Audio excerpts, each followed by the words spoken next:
And like I was saying before, like it shouldn't matter where the perspective's coming from. You should totally be taking it in, but also realize that it is from the perspective of the opposite sex. Let that sex have that sex, whatever that sex may be. And I Yeah, feel but like remember too that we're both. So the thing is that we're both. Every single human being on the face of the earth has masculine and feminine energies, and that's mhm, like the whole reason why I even created Making Sex is because a contingent on what society you're living in, literally, that's going to dictate how much masculine or feminine energy you're showing to the world, unless you're like, grew up in some Zen Buddhist monastery and you know how to like balance both uh, uh, cohesively in the world. And so like in the United States, like I think that there is a trend. I think that there is a change. At least I'm just being optimistic that things are transforming in a way where we're accepting more of each other. So all these things are coming to the light. Like for example, like all the marches based on police brutality that are happening like across the nation. I think that's amazing and that's powerful because we yeah, don't want to experience violence. right.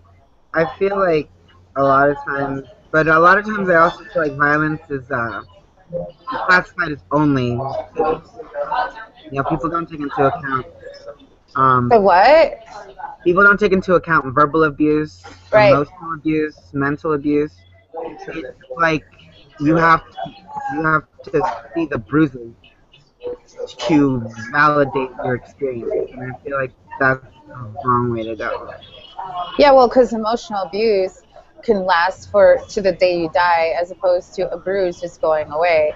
And the issue is that we are not collectively speaking and engaging on a daily, continuous basis anything about violence. Okay, so it takes somebody to a policeman or whoever to brutally kill or beat somebody for everyone to talk about it. Why do we have to go or get to such extremes? It just absolutely makes no sense to me. And what I'm trying to say is let's have continued dialogue.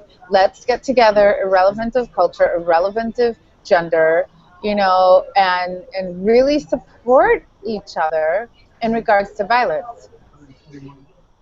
Yeah, I think it's a good idea to open up a forum, maybe like a town hall kind of thing. But the thing is, the problem with that is that those like when people talk about violence against or between the genders, men feel personally attacked, even though it's like we're not. People aren't attacking you as a person per se. They're just saying statistically this is what's going on. Same thing with white people on Facebook talking about Ferguson. Like Wait, what? What did you say? white people on Facebook talking about Ferguson. Oh, right, It's right, like right. very But comments why? being But like, that's my "Oh, point. Why does it matter what color the person is? Why can't anyone just talk about whatever?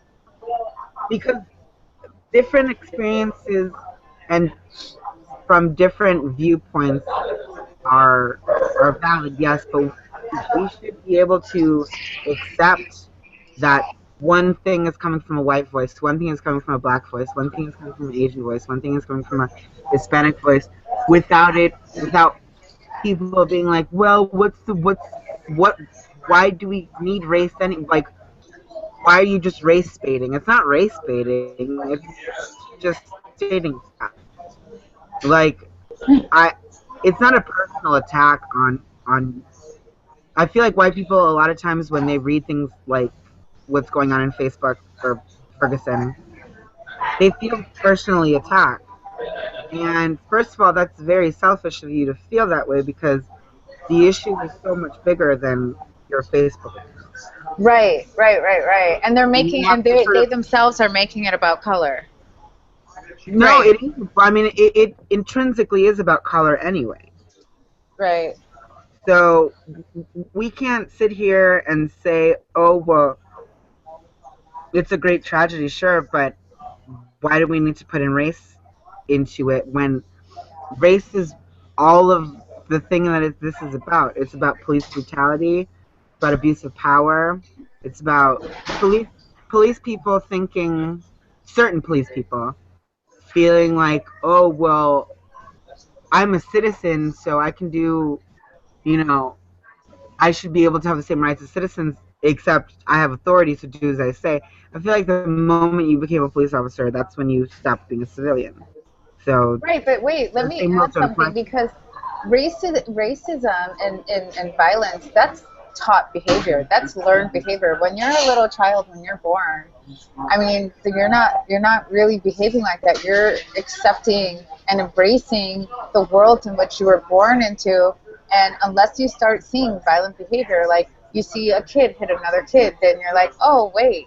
Or if the child gets hit, then they learn that type of behavior. But if you're always getting love and you're always getting, appreciation and whatnot, then it's a completely different type of child that's born into the world and who's living from that perspective of only love. So, you know, I think it starts from the beginning, and we all have a responsibility. And if we don't become a community at large, if we don't really begin to support each other, if we really don't begin to have these conversations on a consistent basis, we're going nowhere because talking about it brings it into the light. And being in the light is what heals. So we need healing. That's what I feel. We need healing. And, We also need once, what? action. We also need action. I feel like Yeah. it's right. Putting things to light does sort of begin the process, but I feel like way too often people feel like that's the end of that process. And then they move on to whatever's next in the news cycle, which is why I was super impressed that we were able to talk about Ferguson again after it sort of like fizzled out in early September. And then once the decision came out by the grand jury, I was actually pleasantly surprised that we're still talking about it now. And Well, because we're talking about it because nothing. Okay, so yeah, people marched on the streets. Yeah, okay, people were outraged. People began looting, which absolutely makes absolutely no sense. I don't get it. Okay, you're outraged, but take that energy and focus it into something positive. That's what I'm trying to say. Like, looting is not really amounting to anything. well, Okay, so people know that we're outraged. Now what? And that's the issue. So that's why this is continuously like a cycle, a vicious cycle, because there is no resolution. And it takes something crazy like this for then people to come up in arms. And then when it's over, it quiets down, and then the circle and cycle continues again. What I'm saying is let's advocate for solution. What is the solution? And the solution is not something that's going to happen from one day to another. The solution is something that's going to take time and it's effort. right. And I feel like but part of the healing process is sort of civil disobedience. So the looting thing, it's easy for somebody outside of that area to say that's ridiculous. But when it happens in your community, there's no other recourse but to, because the whole world is watching anyway, so you might as well give them a show to show the outrage of it. I don't agree, I don't condone looting, but I understand the sort of group psychology around it. But solutions sort of tend to not arise from like specific decisions. They just reactions to decisions. So we first need to sort of centralize the reaction, see what that reaction is, without people feeling personally victimized because they think, oh, they're talking about systematic racism, they're talking about me. No, they're talking about the system. You are as much a victim of the system as any other person of color because of the fact that you have such an uncomfortable relationship with race as a whole. When in reality, I feel like white people a lot of times don't have race. They just think, oh, I'm just white. No, you're not just white. You're some sort of European. So be proud of saying you're European. Like Italians. Italian people, technically they're white, but they don't. They Or like say that Irish. they're Or like Italian. Irish. Right, right, Or right. Irish people, yeah. Right, There's right, a, and if you have a mixture of things, then say that mixture. Nobody's just white, because if that was the case, I'm white then. right. Well, I can't say that because clearly I'm not. And last night I got, oh, for some And reason, todo el mundo you estaba must pensando que yo era brasileña. Y yo decía, pero yo no soy de Brasil, soy puertorriqueña. Oh, sí, sí, sí, okay. Ahora entiendo. I'm like, what? yeah. I get, It's no, just I understand to a certain degree. So, like, growing up, you know, I told you that I went to Hinsdale Central, right? And Hinsdale Central is like the type of high school that you see, like, in the movies, you know, where you have like everyone is Caucasian and then you have the token Latina and the token black, right? Like that literally was like how I grew up. But the thing is, it's like I never felt uncomfortable. I never felt like, oh, I'm the token or I'm the only Latina or I'm, you know, there was 4 Latinos in our whole entire high school and I was one of them. My sister was the other, and then 2 other Puerto Rican and Irish. They were half Puerto Rican, half Irish. So it's weird because we were just people, but you and we have to didn't treat remember each very other well like that. What? you have to remember very well and pay attention to the microaggressions that might have existed back then. Because I don't think it could have been that easy. Nothing's that easy. Well, I mean, maybe because number one, I'm female, and number two, I don't know. I mean, sometimes it helps being cute. You Right. know That what I is, mean? For real. Yeah, I'm just saying. yeah. But I mean, you have to remember the microaggressions that happen. Things that don't seem racist but kind of have a tinge to with racism are racist. You can't just, you know. Oh my God, Suzette, is that you? I think Suzette just joined us. Where are you, No. honey? Hi! Oh my god. Where is your where? Oh, there you are, Suzette. Ah, Oh my god, fancy. I'm so sorry. I had Google Chrome and it was not in my computer, so I had to download the whole thing again. I was like, Jesus Christ, why Oh, today? that's right. That's okay. This is I had done the same thing when she first invited me to this stuff. I was like, "You're adding on a lot of to my hard drive, and I don't know if I can take it." And what's with the Samsung? Wait, espérate. Hi, Roberto. Roberto, what's with the Samsung? Like, are you like trying to sell Samsung? Like, 'cause No, that's like a.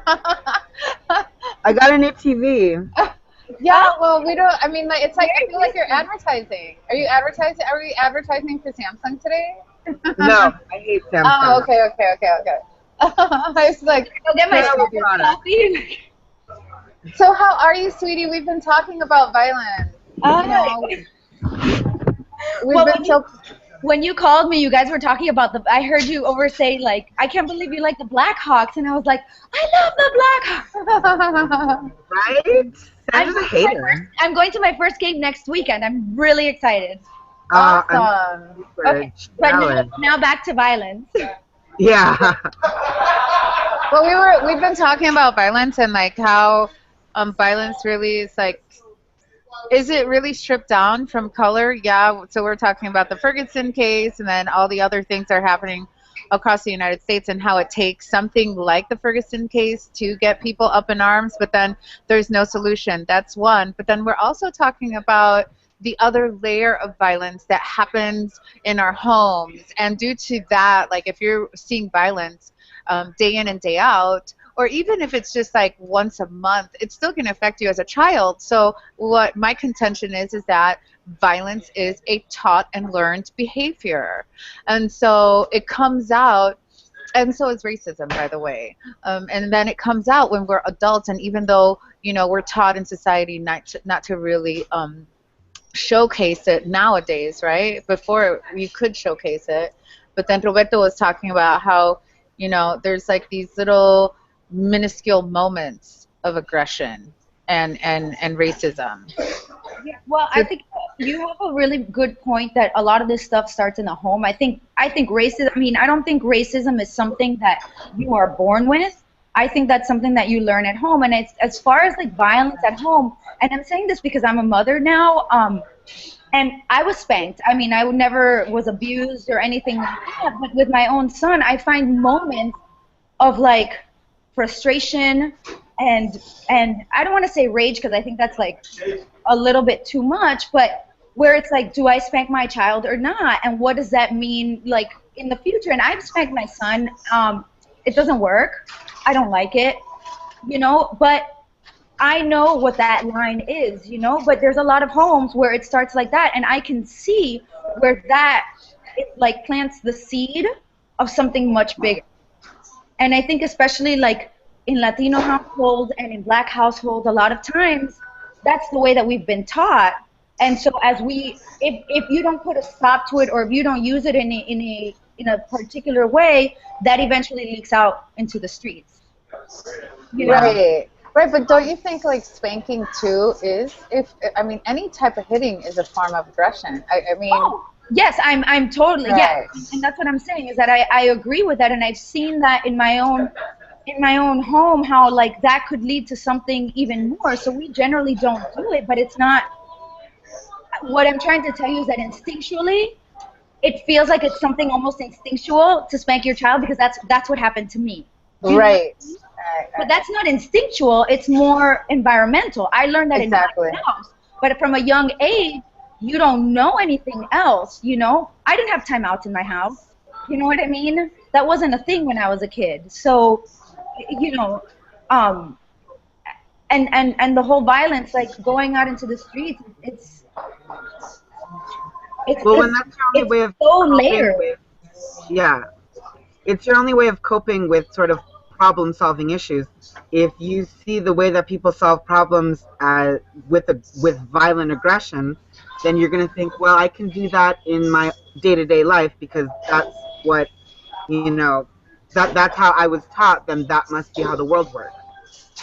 Right, but the problem is that, you know, like we were saying before, that where do you come together as a community, you know, and the microcosm and the macrocosm of it, and really bring forth solutions, viable solutions, sustainable solutions that won't allow for this type of behavior to happen again. And that's the issue. That's the disjunct, because yeah, okay, we're bringing it to light, and people are up in arms and they're looting, which I think is absolutely ridiculous because it's doing the same thing. It's still showing some type of violent behavior, which is like, okay, you guys, you're saying But that you don't like this, but then you're being violent. Really, like, I but don't I'm think just you saying, can really have looting in the same sort of, because looting is a reaction to something else. it's still So violent. It's still violent, yeah, Roberto. it's violent, but that is what is necessary to change things. No, Gandhi didn't do it like that. Mother Teresa didn't do it like that. Jesus Yeah, didn't. but their followers did. These figures Gandhi's sure had movements, but whatever the people who follow those movements, they're in charge of the way that it's supposed to be set out. So looting is a response to just the vitriol and the sort of, you know, desperation that certain groups feel towards, you know, certain systematic oppression that happens Okay. against certain groups.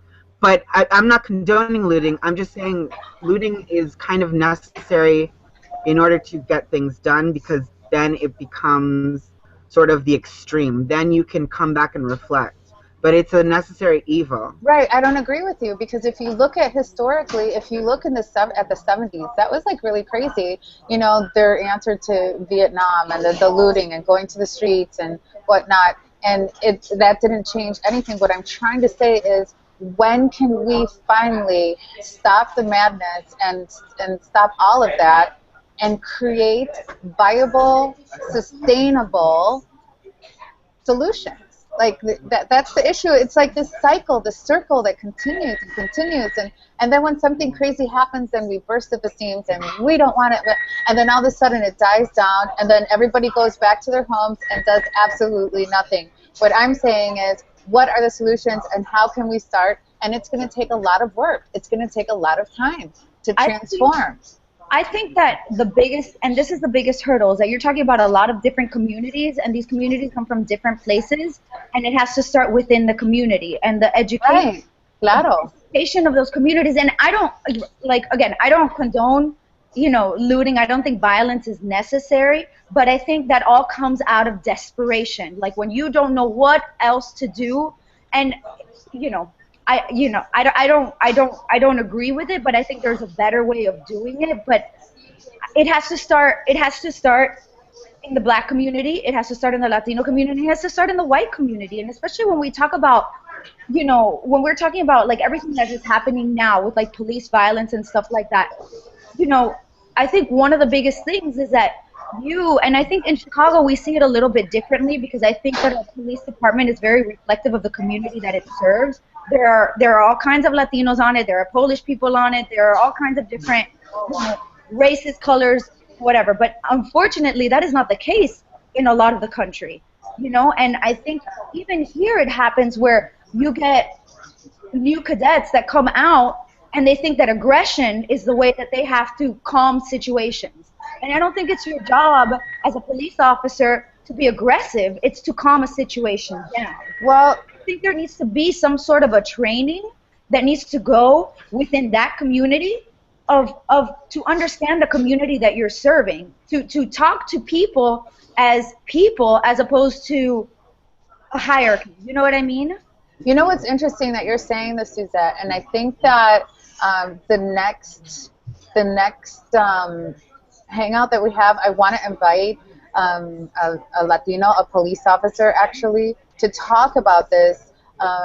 He's actually a dear friend, y es Latino, él es Latino, él es puertorriqueño, and he has been, you know, a police officer, I believe now for 20 years, and he has a different insight that probably we don't have. And one of the things I think is important to think about, and I want to leave this hangout with this, is like, what can we bring to the table for our next hangout in regards to solutions? I'm going to invite Andre, his name is Andre, and see what he has to say, and also Mujeres Latinas en Acción, Suzette, we're also going to invite them, you know, because they're part of the community, and we're going to see what we can do collectively, you know, and hopefully this message will spread of collective solution as opposed to continuing this type of violent behavior. And I understand, Roberto, your point, and Suzette, I understand your point too, but something has to be done. It's not just about complaining about it. It's not, you know, and then like going away and not talking about it anymore. So I'd like to. Well, that's the nature of like these 24-hour news cycles. That's what I was saying earlier, that I'm so impressed with America, that they're revisiting this issue after the grand jury decision, and it hasn't stopped being a topic of issue or a topic of conversation. So many things in these 24-hour news cycles nowadays get sort of buried under the rug, but thankfully something like this is so important. And you only have to go to your Facebook to see, you know, your news feed with your white friends complaining about one thing and your black friends complaining about the other thing, and then your Latino friends just looking at all this stuff. It's just like, you know, it's very difficult to monitor the way that the internet can sort of allow you to troll yourself with whatever things that you share on Facebook or any other social media. So I did want to say, that I'm actually like really in looking at, you know, you can see this news, and I agree with you that, you know, I'm glad to see that these issues haven't been dropped, because it is a big problem here in the United States. And I think also it's really nice. I don't know, it instilled faith in me, in our young people. And I know this might be weird to say, because I feel like there was a point in time where people just didn't care. They didn't care to vote. They didn't care to do anything. And now, like, I don't want to necessarily compare it to the civil rights movement, but I'm glad that people have, like, and pardon my French, fire under their ass to, like, really get out there and stand up for something that they really believe in. Because I feel like as a country, we were not heading in that direction. Pero lo más importante que quiero añadir a esto, por favor, que se me olvidó, es que es bien importante que nosotros todos nos tenemos que unir, you know, because irrelevant of color, irrelevant of background, si nosotros no estamos juntos como una comunidad, you know, no vamos a cambiar nada, because like I don't know if you guys realize, I cannot remember the name of the group, but it's an African American millennial group. The black, I can't remember, but I will Google it and I will figure it out, and hopefully we can have them also talk to us about, you know, how they see, you know, solution. So in the next week, I want to have those 3 conversations. Okay. So let me know, you know, your availability, and then hopefully too, anybody out in the public who wants to join can do so as well. You wouldn't be talking about the Black Youth Project, would you? Yes. Thank you. Did you just look it up, or did you just know that? I'm actually friends with one of the person, one of the people who spearheaded it. She's on NPR or on Vocalo, and I used to be on the radio I love program. Vocalo. Yeah, I love Vocalo. Oh, what's her name? Can you invite her? Chantel Jameson. Yeah, I'll send her an email. Yeah, we'd love to have her. So next week, since I said, you know, 3, if we could have one of the Black Youth Movement leaders, and then La Mujer Latina en Acción, and then the police officer. I think, you know, having those 3 individuals and really figure out the viable solutions and work towards it, and constantly and consistently have this be in the back of our minds. Yeah? Yeah. Oh my God, Yeah. you guys totally rocked. I had so much fun. Los quiero mucho. Love you. Bye. Have a great weekend. Nice to meet you, Roberto. I see you too. Bye. Bye, you guys.